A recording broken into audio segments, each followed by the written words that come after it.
Selamat datang kembali. Di sini, kita akan coba bedah topik-topik yang kompleks dengan melihat langsung ke data dan bukti dari sumber aslinya.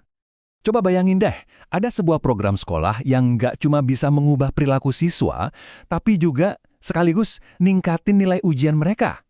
Nah, ini janji besar dari sebuah program yang namanya The Leader in Me, yang dipakai di ribuan sekolah buat katanya sih merevolusi pendidikan.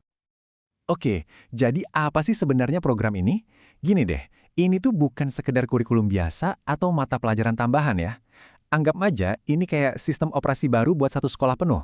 Tujuannya buat mengubah cara guru ngajar, cara siswa belajar, dan semuanya itu didasarkan pada prinsip-prinsip inti tertentu. Nah, jantung dari program ini itu 7 kebiasaan yang diadaptasi khusus buat para siswa. Jadi tujuannya itu bukan cuma ngajarin rumus atau tanggal bersejarah, tapi buat nanemin soft skill yang penting banget.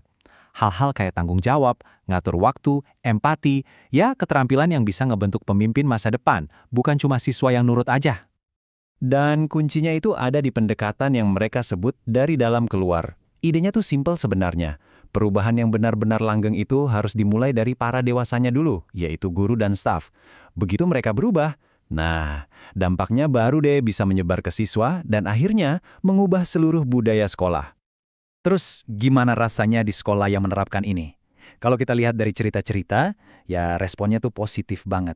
Kita sering dengar komentar kayak kutipan dari guru ini. Dia bilang program ini tuh menciptakan suasana sekolah yang bikin orang betah dan pengen ada di sana. Dan ini bukan cuma soal rasanya enak aja loh. Sebuah studi besar nemuin ada perubahan yang benar-benar nyata di sekolah-sekolah ini.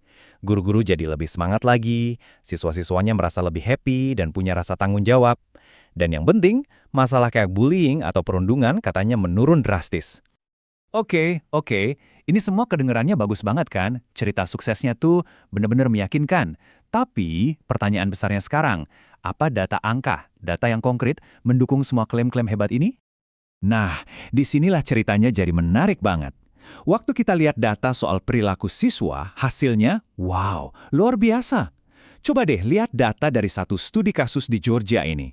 Ini tabel yang nunjukin jumlah laporan kedisiplinan per guru selama beberapa tahun. Penurunannya sampai hampir 78%. Gila kan? Dan angka ini tuh bukan cuma kebetulan. Studi-studi lain juga secara konsisten nunjukin dampak positif yang jelas banget dari program ini ke perilaku dan disiplin siswa. Jadi, kalau buat urusan perilaku, jelas ya, ini sebuah kemenangan. Tapi, nah ini dia, gimana dengan tujuan yang seringkali jadi tolok ukur utama sekolah dan orang tua, nilai akademis? Disinilah ceritanya jadi sedikit rumit. Dan ya, ini dia nih inti perdebatan utamanya. Buktinya tuh saling bertentangan, kayak dua sisi koin. Di satu sisi, ada studi kasus yang mendalam di Georgia yang justru nemuin nilai ujian siswa malah turun. Tapi, di sisi lain, ada studi yang cakupannya jauh lebih besar di Missouri yang nemuin ada sedikit kenaikan atau setidaknya melindungi siswa dari penurunan nilai. Jadi, kalau kita rangkum semuanya, kesimpulannya apa? Buktinya kuat banget kalau program ini emang ampuh buat memperbaiki budaya sekolah dan perilaku siswa. Itu jelas. Tapi, kalau kita ngomongin nilai ujian, dampaknya tuh jauh lebih abu-abu, gak konsisten, dan gak bisa dibilang signifikan. Nah, ini yang akhirnya membawa kita ke sebuah pertanyaan mendasar kan? Apa sih yang sebenarnya kita cari dari pendidikan?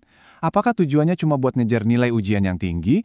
Atau jangan-jangan menciptakan siswa yang bertanggung jawab, percaya diri, dan punya karakter itu udah jadi sebuah kemenangan tersendiri, bahkan kalau nilai di atas kertas nggak naik drastis? Pertanyaan yang menarik untuk direnungkan.